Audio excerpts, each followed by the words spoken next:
Easy education channel को स्वागत। आज आम ओडिया वर्णमाला संबंधी केतेक गुरुत्वपूर्ण प्रश्नर उत्तर आलोचना करिबा। एहाकू मन दे शुणिबो। ये प्रश्न गुड़िक एइथिपई मु गुरुत्वपूर्ण कहूची, हाईस्कूल परीक्षा रे हो बा विभिन्न प्रतियोगितामूलक परीक्षा रे हो, ये प्रश्न गुड़िक पढ़िबार संभावना अच्छी। ए प्रकार प्रश्न साधारणतः पड़ी थाए। प्रश्न गुड़िकर उत्तर केवल आमे कहिबा नहीं, आवश्यक स्थले से उत्तरर यथार्थता मध्य आलोचना करिबा। केउ प्रकार वर्ण अन्य वर्णर बिना साहाय्य उच्चारित होई पारे। ओडिया वर्णमाला रे जो वर्णगुड़िक अच्छी ताकू आमे दुई भागरे विभक्त करिथाउ, स्वर वर्ण एवं व्यंजन वर्ण। जो वर्ण अन्य वर्णर बिना सहायतार उच्चारित हुए ताहाकू स्वर वर्ण कहा जाए। तेणु एक नंबर प्रश्नर उत्तर होउची स्वर वर्ण। व्यंजन वर्णटी कौन होता है? व्यंजन वर्णटी जेहेतु हल युक्त, तेणु सेगुड़िक स्वर वर्णर सहायतार उच्चारित हुअन्ति। आमे जेतेबेले क कहउचंती, कर अर्थ होउची क रे हलंत लागिथिबो एवं ता सहित अ मिसिले ही ताकू आमे क कहिबा।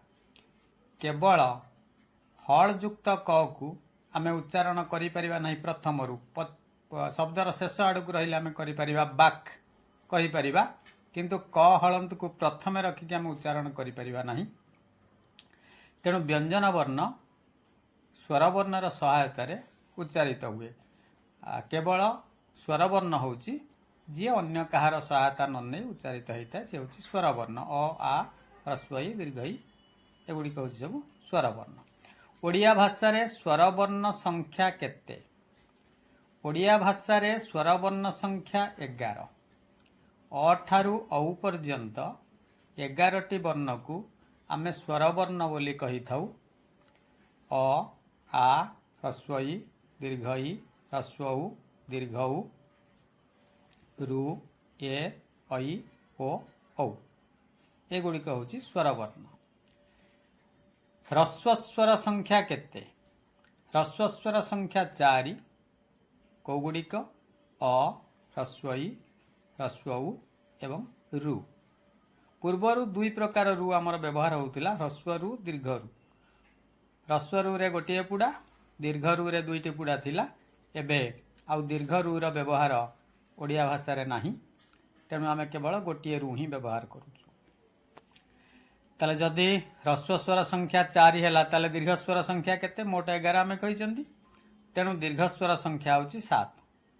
आ दीर्घ इ दीर्घ उ ए ऐ ओ औ।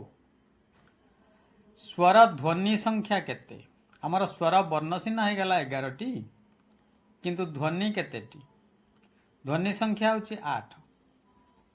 8टी ध्वनि आमे एथुरु पाउछु। ये जो 8टी ध्वनि रहिला एकु दुई भाग विभक्त करा जाए, ह्रस्व ध्वनि दीर्घ ध्वनि। ताले ह्रस्व स्वर ध्वनि संख्या केते? 3टी। अ ह्रस्व इ एवं ह्रस्व उ। दीर्घ स्वर ध्वनि केतोटी? 5टी। आ ए ऐ ओ औ। संयुक्त स्वर बा संध्याक्षर काहाकू कहा जाए? ऐ एवं औ को संयुक्त स्वर बा संध्याक्षर बोली कहा जाए। आमे जेतेबेले ऐ उच्चारण करू बा औ उच्चारण करू, प्रकृत रे सेथिरे दुईटी ध्वनि उच्चारित होइथाय मिसिकी। ऐ कहिले अ इ, औ हेले अ उ, सेथिपई एहाकू संयुक्त स्वर बा संध्याक्षर कहा जाए। यार संख्या होची 2।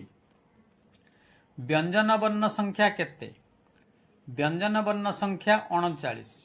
स्वर वर्ण हला 11, व्यंजन वर्ण हला 39, मोट होची 50। ओडिया वर्णमाला रे मोट 50टी वर्ण अछि। केतेक व्याकरण रे बही रे देखिबा जे मोट संख्या 49 अछि। प्रकृति रे जदि आमे देखिबा ताले 49 वर्ण किंतु आमे जो क्ष वर्णटी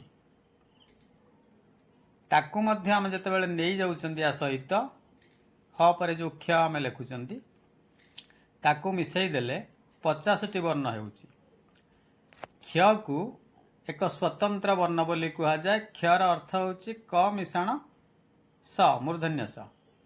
क्ष आम ओडिया वर्णमाला रे क्ष को जेहेतु आमे ग्रहण करि नैचंती तेणु वर्तमान वर्णमाला रे हमर वर्ण संख्या 50 किंतु जदि आमे क्ष को काढ़ी दबा ताहले वर्ण संख्या अब 49 किंतु सांप्रतिक व्याकरण अनुसार वर्तमान यार संख्या को हमको 50 बोली धरिया को पड़िबो।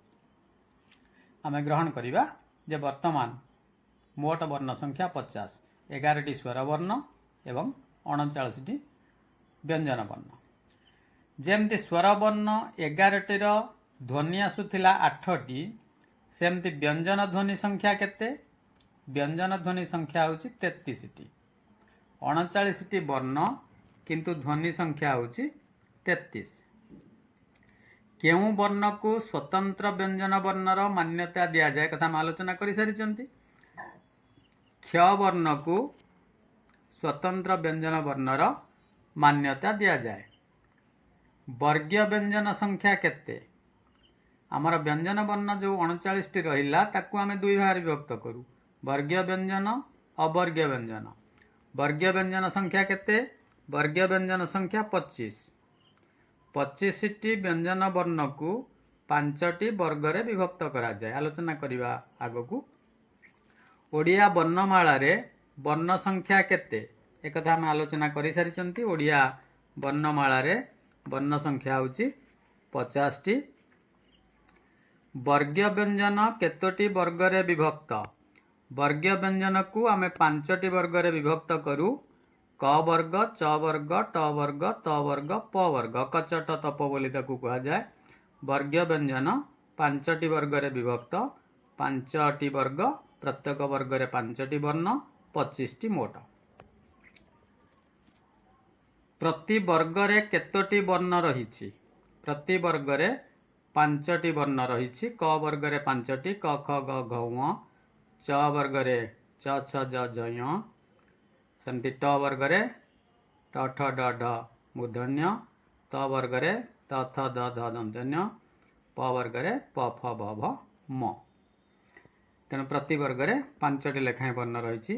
स्वर वर्णर संकेत को कौन कहा जाए? स्वर वर्णर संकेत को आमे मात्रा बा कार बोली कहिथाउ।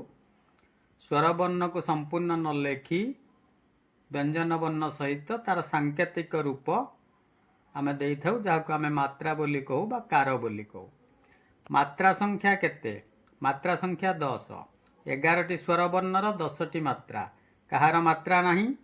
केउ स्वर वर्णर मात्रा नहीं? अ वर्णर मात्रा नहीं। अस्वर वर्णर कौनसी मात्रा नहीं। व्यंजन वर्णर संक्षिप्त रूप को कौन कहा जाए? व्यंजन वर्णर संक्षिप्त रूप को फला कहा जाए। व्यंजन वर्ण को जेतेबेले आमे अन्य कौनसी वर्ण सहित मिसैकी लेखु, संक्षेप रे लेखु, ताकू आमे फला बोली कहू। केउ व्यंजन वर्ण रे व फला व्यवहृत होई न थाए? एटा गोटे इंपोर्टेंट कथा जे आमे जो व फला व्यवहार करू, क रे व फला देले क्व, स रे व फला देले स्व, अश्व, पक्व, बिल्व, एमती आमे व फला दऊ। केवल म सहित आमे जेतेबेले व फला दऊ सेतेबेले सेटा व फला न होई कि म रु केतेबेले म हुए नाही, आमे लेखुचंदी आंब, सेतेबेले सेटा व फला नुहे, सेटा हमर जुक्ताक्षर रे जाए। म सहित आमे व फला व्यवहार करि न थाउ। तेणु म वर्ण सहित व फला व्यवहृत होई न थाए। तेणु ये आमे 20टी प्रश्नर उत्तर आलोचना कले। आशा करे एगुड़िक तुमको साहाय्य करिवो। जदि वीडियो भल लागु थाए, जदि पाठ प्रस्तुति रे सहायक होता है तेबे लाइक टे तो निश्चित करिवो, सांग मानकु शेयर करिवो, चैनल को सब्सक्राइब करिवो। पुणी परवर्ती वीडियो रे आउ कोनोसी अध्यायर पाठ नहीं आम आसवा। धन्यवाद।